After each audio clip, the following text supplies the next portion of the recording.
ఐటీలో ఎంట్రీ కావాలా? Training software engineer గా అజా కోడింగ్ ట్యూటర్ లో 2 వీక్స్ ట్రయల్ పీరియడ్ లో వెంటనే చేరండి. Welcome to Suman TV. నేను మీ సుమన్ టీవీ నాగ్. కోల్కతా ఇన్సిడెంట్కి సంబంధించినటువంటి వాటిలో కనుక చూస్తే ఒక కొత్త అప్డేట్ బయటికి రావడం జరిగింది. అది కూడా ఒక కీలక అప్డేట్.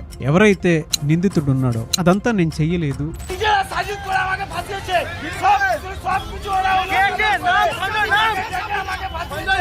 నా చేత కావాలని చేయిస్తున్నారు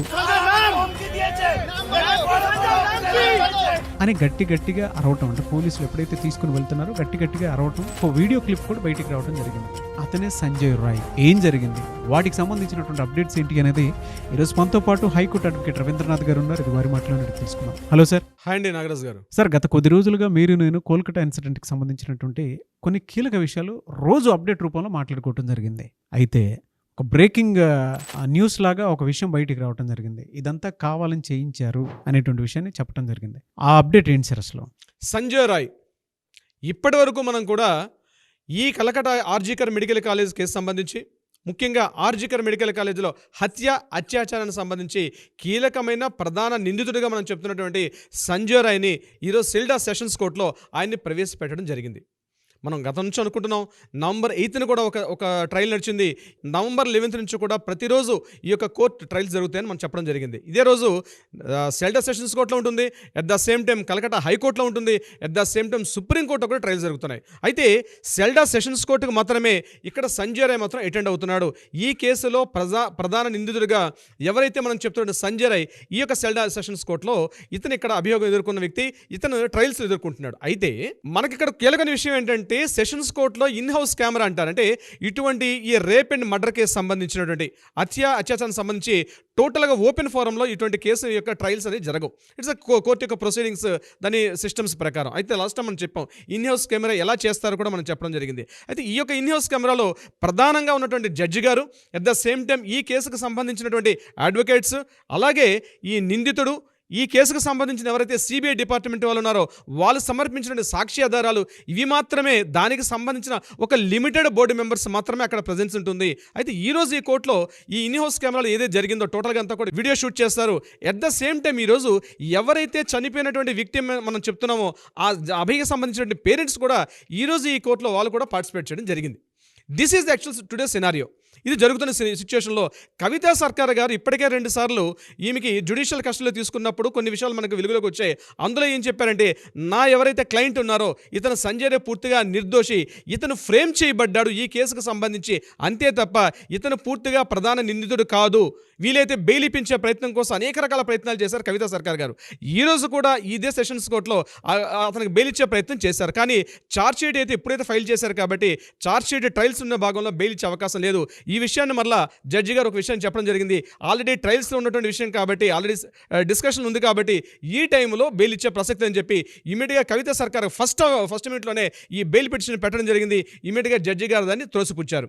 ఇది యాక్చువల్గా ఇన్ హౌస్ కెమెరాలో జరిగిన విషయంగా తెలుస్తుంది. అయితే ఇన్ హౌస్ కెమెరా సిచ్యువేషన్ అయిపోయిన తర్వాత కోర్టు నుంచి బయటకు వస్తున్న క్రమంలో అతను మళ్ళీ సంజయ్ రాయ్ని ఆ పోలీస్ వ్యాన్ ఎక్కించుకుంటూ మళ్ళీ దగ్గరలో ఉన్నటువంటి సెంట్రల్ ప్రిజన్కి ఈయనకి తీసుకెళ్తున్న భాగంలో పబ్లిక్ యొక్క అటెన్షన్ పూర్తిగా తన వైపు మలుచుకున్న ప్రయత్నం చేశాడు. ఆ చిన్న కొద్ది సెకండ్స్లో, కొన్ని మినిట్స్ అని కూడా చెప్పలేం, కొన్ని ఫ్రాక్షన్ ఆఫ్ సెకండ్స్లో ఆయన్ని వ్యాన్లో ఎక్కించుకుంటూ లోపలికి వెళ్తున్న భాగంలో ఆ యొక్క వ్యాన్ అవుట్ సైడ్ నుంచి ఆయన 3 కీలకమైన వ్యాఖ్యలు చేయడం జరిగింది. అందులో ఆయన చెప్పిన వ్యాఖ్యల్ని 3 పార్ట్లుగా మనం డివైడ్ చేసుకోవచ్చు. ఫస్ట్ వ్యాఖ్య ఏంటంటే, నేను ఈ కేసులో నిర్దోషిని, నన్ను కేవలం ఫ్రేమ్ చేయించడం జరిగింది అని గట్టిగా అరుస్తూ మాట్లాడు. సో ఫస్ట్ సెంటెన్స్ ఆయన మొత్తం మాట్లాడిన మాటలు 3 భాగాలకు చెప్తాం. అందులో ఫస్ట్ ఏం చెప్పాడు, నేను ఇందులో నిర్దోషిని, నన్ను ఫ్రేమ్ చేయబడ్డాను ఈ కేసుకు సంబంధించి అని చెప్పడం జరిగింది. నెంబర్ 2 పాయింట్, ఎవరైతే సిపి ఉన్నారో వినీత్ గోయల్, ఇప్పుడు ఈ కేసు ఆగస్టు 9న ఇప్పుడే జరిగిందో ఆ టైంకి కలకటా కమిషనర్ పోలీసుగా పనిచేస్తున్నటువంటి వినీత్ గోయల్ నా మీద పూర్తిగా ఈ కేసు నన్ను ఫ్రేమ్లో ఇరికించాడు, ఆ వ్యక్తిని నన్ను పూర్తిగా ప్రోత్సహించారు, ఈ కేసును ఆయన మొత్తం కూడా ఒక ప్లాన్ ఆఫ్ సిచ్యువేషన్గా నన్ను అందులో ఇరికించాడు వినీత్ గోయల్ అని చెప్పడం కూడా జరిగింది. That is the point number 2. Point number 3, at the same time not only Vineet Goyal ఎక్కడే కాదు, అక్కడ ఉన్నటువంటి డీసీ అంటే డిప్యూటీ కమిషనర్ కూడా ఈ కేసుకు సంబంధించి నా మీద పూర్తిగా అభియోగాలు చేసి నన్ను మాత్రమే పూర్తిగా ఇరికించడం జరిగింది. అంటే వినీత్ గోయల్ పేరు చెప్పడం జరిగింది. సెకండ్ పాయింట్, డీసీ ఫ్రేమ్ పేరు కూడా చెప్పడం జరిగింది. 3వది, నేను ఒక సివిక్ వాలంటీర్ని, దిస్ ఇస్ వెరీ ఇంపార్టెంట్ అండి. థర్డ్ పాయింట్, నేను సివిక్ వాలంటీర్ని. ఈ సివిక్ వాలంటీర్ వ్యవస్థ మీద కూడా పూర్తిగా ఈ పోలీసుల యొక్క ఇన్ఫ్లుయెన్స్ ఉంది, వీళ్ళందరూ బీ కేర్ఫుల్గా ఉండండి, ఈ అక్కడ ఉన్నటువంటి ఒక సివిక్ వాలంటీర్ని చూపిస్తూ కూడా సంజయ్ రాయ్ మాట్లాడడం కూడా జరిగింది. సో ఆయన మాట్లాడిన కొన్ని సెకండ్స్లోనే 3 విషయాలు చెప్పారు. ఒకటి, నేను ఫ్రేమ్ చేయబడ్డాను అని చెప్పడం జరిగింది. నెంబర్ 2 పాయింట్, వినీత్ గోయల్ యొక్క పేరు తీసుకోవడం జరిగింది. మూడోది, సివిక్ వాలంటీర్ గురించి కూడా చెప్పడం జరిగింది. ఈ కేసుకు సంబంధించి సందీప్ ఘోష్ కూడా ఒక కీలకమైనటువంటి ప్రధాన నిందితుడిగా మనం ప్రధాన నిందితుడు అని వాడుతున్నాడు నాగరాజు గారు. అతను కూడా ఒక కీలకమైన నిందితుడు. కానీ అన్ఫార్చునేట్, ఈ వ్యవస్థలో కేవలం సంజయ్ రాయ్ని మాత్రమే చూపిస్తున్నారు. సందీప్ ఘోష్ సైడ్ చేయబడ్డాడు, at the same time Abhijit Mandal side చేయబడ్డాడు తప్ప సంజయ్ రాయ్ మీద టోటల్ ఫోకస్ అంతా చేయడం జరిగింది. నార్త్ బెంగాల్ లాబీ అని ఏదైతే మనం చెప్పుకున్నామో, నార్త్ బెంగాల్ లాబీ టోటల్గా కూడా ఎవరైతే డి అని మనం చెప్పుకున్నామో ఆ డి అనే వ్యక్తి మీద చాలా ఎపిసోడ్ చేస్తాం. ఇప్పుడు ఆ టైం కూడా వచ్చింది. బహుశా మన 1-2 ఎపిసోడ్స్లో ఆ డి పర్సన్ ఎవరు కూడా మనం రివీల్ చేద్దాం నాగరాజు గారు. ఇది టోటల్ అంత వ్యవస్థ కూడా వెస్ట్ బెంగాల్లో డి అనే వ్యక్తి టోటల్గా దీన్ని కంట్రోల్ చేశారు. అందుకనే ఈవెన్ ఇంతమంది జూనియర్ డాక్టర్స్ సుమారుగా 60 రోజుల పాటు అక్కడ నిరసనలు, ధర్నాలు, హర్తాలు చేసినప్పుడు కూడా అక్కడ మమతా బెనర్జీ గారు రాజీనామా చేయకపోవడం, అట్ ద సేమ్ టైం కొన్ని ఏవైతే 10 డిమాండ్స్ పెట్టారో ఆ 10 డిమాండ్స్ సంబంధించి కూడా కేవలం ఒక తూతూ మంత్రంగా చేశారు తప్పించి దాని మీద పూర్తిగా చర్యలు తీసుకోవడం దాఖలాలు కూడా మమతా బెనర్జీ గారు పూర్తిగా అందరూ తీసుకోలేదు. అయితే ఈరోజు సంజయ్ రాయ్ కోర్టు నుంచి బయటకు వస్తూ చెప్పిన వ్యాఖ్యలు నిజంగా మీడియా మిత్రులు అందరూ కూడా దాన్ని కాస్త ఇన్వెస్టిగేషన్ జర్నలిజం పాయింట్ ఆఫ్ వ్యూలో కానీ అనలైజ్ చేయగలిగితే మాత్రం డెఫినెట్గా సంజయ్ రాయ్ అనే వ్యక్తి, నేను మొదటి నుంచి చెప్తున్నాను, సంజయ్ రాయ్ అనే వ్యక్తి కేవలం ఫ్రేమ్ చేయబడ్డాడు. టోటల్ అటెన్షన్ అంతటిని కూడా సంజయ్ రాయ్ మీద చూపించారు. అసలు వ్యవస్థ అంతా కూడా మెయిన్ క్యాండిడేట్స్ అందరూ కూడా ఆల్రెడీ ఇప్పుడే చట్టం నుంచి పక్కకు తప్పుకోబడ్డారు. నేను ఈ విషయం చెప్పడానికి చాలా సాహసం చేస్తున్నాను నాగరాజు గారు, ఎందుకంటే it's not a joke. Total entire ఆ సేతు హిమాచలం భారతదేశం మొత్తం కూడా ఎంటైర్ కలకటా ఇష్యూ మీద మొత్తం చూస్తారు. సుమారుగా 90 రోజులు, ఇప్పుడు ఆగస్టు 9 జరిగింది, ఈరోజు నవంబర్ 11 అంటే సుమారుగా 92 డేస్ అయింది. ఈ రోజుకి 92 రోజుల పాటు ప్రతి ఒక్కరు కూడా వెయిట్ చేశారు నిందితుడికి ఇప్పటికైనా శిక్ష జరుగుతుందేమని చెప్పి. అయినప్పటికీ కూడా సంజయ్ రాయ్ మీద టోటల్గా ఫోకస్ చేయడం జరుగుతుంది. ఇప్పటికైనా సెంట్రల్ గవర్నమెంట్, ముఖ్యంగా మోడీ గారు కావచ్చు, లేకపోతే ద్రౌపది ముర్ము గారు, ఏదో ప్రెసిడెంట్ ఆఫ్ ఇండియాకి ఈ పేరెంట్స్ వెళ్ళి మాట్లాడడం జరిగింది.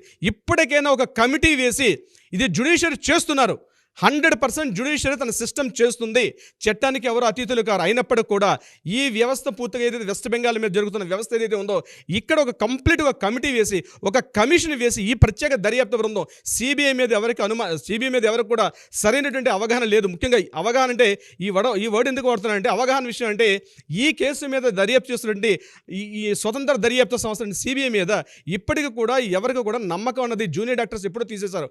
మాకు సిబిఐ మీద మాకు నమ్మకం లేదు అని చెప్తూ సుమారుగా 16 రోజుల పాటు కంటిన్యూగా ధర్నాలు చేశారు. ఈవెన్ దో హంగర్ స్ట్రైక్స్ కూడా చేయడం కూడా జరిగింది. సిబిఐ ఇప్పటికైనా కళ్ళు తెరవాలి. ఎవరైతే ప్రధాన దోషులు ఉన్నారో వాళ్ళని సైడ్ చేసే పనిలో ఉన్నారు. సంజయ్ రాయ్ని మాత్రమే చూపిస్తున్నారు నాగరాజు గారు. This is not right. ఇప్పటికైనా సందీప్ ఘోష్ని వెలుగులో తీసుకొచ్చి ఈ ట్రయల్స్లో భాగంగా సందీప్ ఘోష్ మీద ఇష్యూ జరిగిన తర్వాత ఆఫ్టర్ 20 డేస్ తర్వాత మళ్ళీ ఎఫ్ఐఆర్ చేయడం జరిగింది. కాదు, సందీప్ ఘోష్ని తీసుకొని రావాలి, సంజయ్ రాయ్ని, సందీప్ ఘోష్ని, at the same time Abhijit Mandal, ముగ్గురిని కూడా ఒకేసారి ఇంటరాగేషన్ చేసినప్పుడు కొన్ని విషయాలు వెలుగులోకి వచ్చే అవకాశం ఉంటుంది నాగరాజు గారు. ఎస్, బట్ ఏదేమైనా సరే కీలక అప్డేట్ ఇది. దీనికి సంబంధించినటువంటి వాటిల్లో ఆడియన్స్ కూడా వాళ్ళ ఒపీనియన్ ఏ విధంగా షేర్ చేస్తారు అనేటువంటి విషయాన్ని చూద్దాము. ఏదేమైనా we want justice, we demand justice. Thank you so much Ravindranath గారు. Thank you so much Nagaraju గారు.